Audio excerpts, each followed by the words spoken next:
يا صباح الفل. ازيكم عاملين ايه؟ يا رب تكونوا بخير. النهاردة ان شاء الله هنعمل مع بعض تورتاية الفازة، فازة ورد بالورد الطبيعي.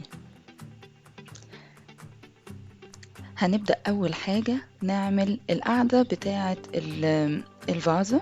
انا عاملاها ان هي فازة واقفة على مفرش لونه احمر، فانا هبدأ بالمفرش افرده على القاعدة، وبعد كده هحط عليه الفازة واشتغل فيها. طبعا عشان نعمل المفرش هنجيب عجينة سكر لونها أحمر ونفردها. مش لازم نفردها للآخر، ممكن نكمل فردها على القاعدة بتاعة التورتة.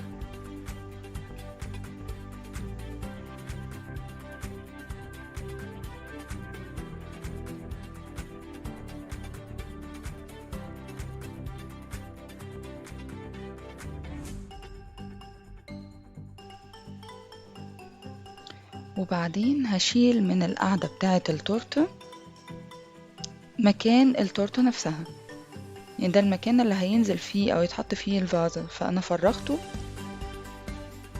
عشان أحط فيه الفازة. وبعدين غطيتها بالفولي الشفاف بتاع المطبخ عشان ما تتوسخش وانا شغالة في التورتة، ممكن يقع عليها شوكولاتة او كيك او كده، فده هيخليها في امان اكتر لحد الاخر. طبعا كالعادة انا بعمل الكيك في الصاج بتاع الفرن عشان اقدر اقطع منه الاشكال والاحجام اللي انا عايزاها، فانا محتاجة مجموعة دواير باحجام مختلفة، فدورت عندي على اي حاجة مدورة بالاحجام اللي انا عايزاها وقطعت بيها الكيك بحيث انه يعمل شكل الفازة، يعني يبقى طالع ونازل ديجرادي. وبعد كده بدأت انحتها عشان ما يكونش فيه حواف حادة، يبقى شكلها انسيابي اكتر. نحتها من فوق ومن تحت لحد ما حسيت ان شكلها بقى معقول.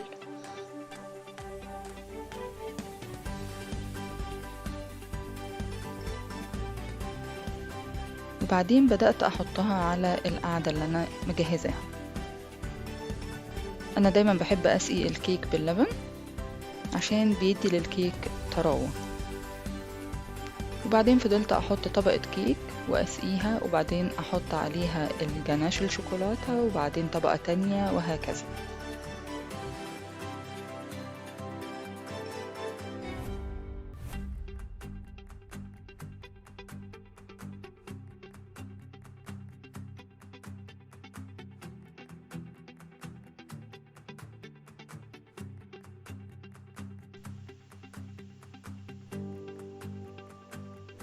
بعد كده بدأت أغطي الفازة من بره بأول طبقة من طبقات الشوكولاتة اللي هي الكرامب كوت.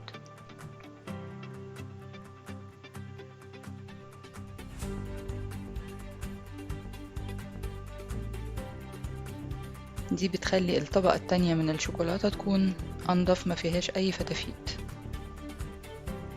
تحفظ الفتافيت بتاعت الكيكة في الطبقة الأولانية من الشوكولاتة، فالطبقة التانية تكون نظيفة خالص.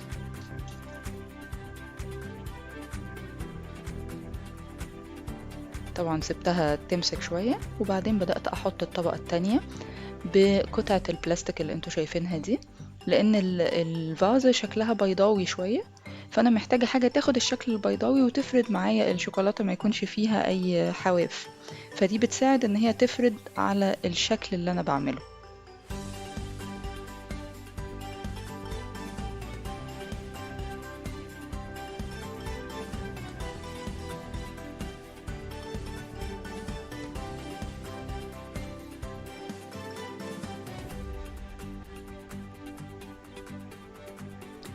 بعد كده هنبدأ في مرحلة عجينة السكر. جبت عجينة السكر وفردتها،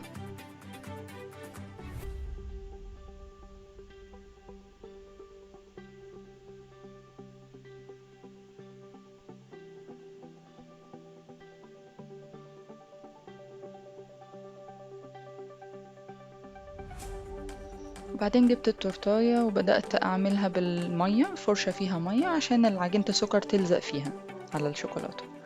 وبعدين شلت انا الكفر اللي انا كنت عاملاه عشان كان اتوسخ، فانا مش عايزة عجينة السكر تتوسخ، فشلته. وبدأت احط عجينة السكر على التورتاية، نفضل نفرد فيها واحدة واحدة لحد ما نوصل لاخرها.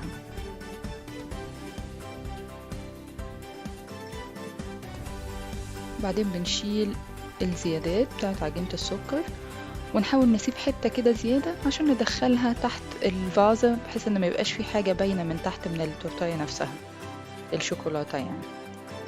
وبعدين دهنت التورتاية بسمنة نباتي عشان تفضل بتلمع، وكمان العجينة تفضل طرية معايا وانا بعمل التضليعة بتاعة الفازة، لان لو عجينة السكر نشفت هتشقق معايا في المرحلة دي، لازم تفضل طرية.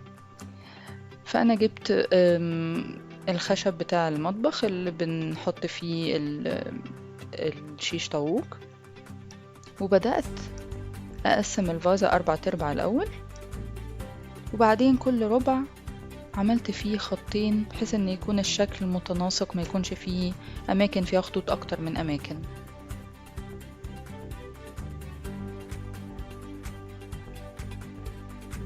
وبعدين الفازة من فوق لما بنبص على اي فازة بتبقى مفرغة، فالفراغ ده عشان اوصل للايحاء ده محتاج يكون اللون من فوق اسود،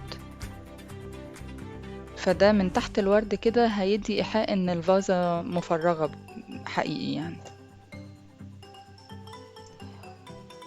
وبعدين حبيت اعمل زي شفة كده للفازة من فوق، فالتول دي جميلة جدا، بتقدر تعمل اشكال مختلفة من عجينة السكر. فانا عملت شكل مستطيل عادي جدا، وهوقفه حوالين الجزء الاسود، فيكون كأنه الشفة بتاعة الفازة من فوق، والاسود ده كأنه فراغ.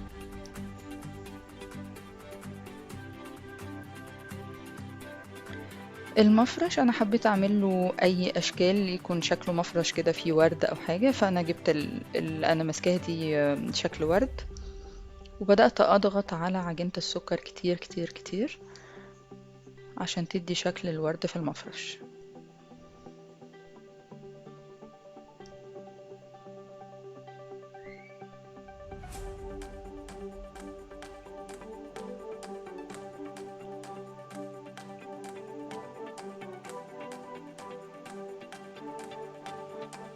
طيب كده الفازة بقت جاهزة، بس انا حسيت ان هي لو خدت كده تاتش سيلفر هيديها شياكة اكتر. انا بحب جدا اللون السيلفر، بحسه بيحلي اي تورتاية او حتى في غير التورتة في الحياة العادية، بيدي لمعة كده شيك وظريفة قوي للي انا بعمله. فقررت اديها تاتش سيلفر يخلي شكلها يعني بيلمع كده وتكون اشيك. وبرضو المفرش حطيت عليه شوية سيلفر، وبعد كده بدأت اوزعه.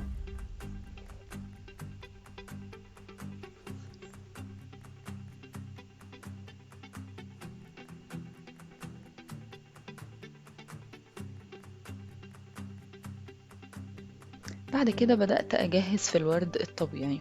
طبعا الورد طويل جدا، ده مش هينفع يدخل جوه الفازة، فأنا بدأت أقص بالطول المناسب اللي هو جزء منها يدخل في الفازة، وبقيتها تبقى واقفة شكلها شيك ومتناسق مع حجم الفازة.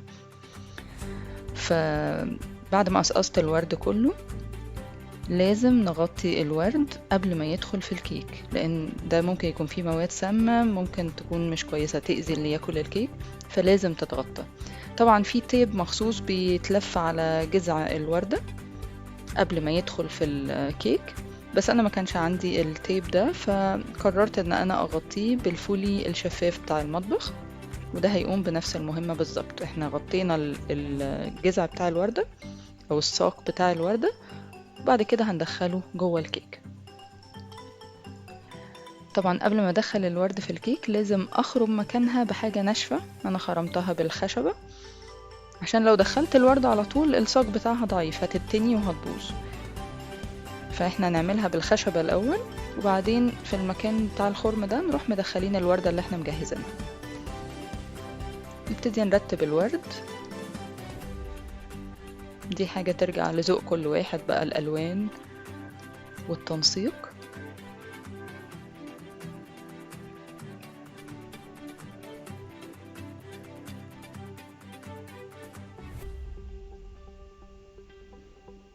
لحد ما نخلص كمية الورد كلها.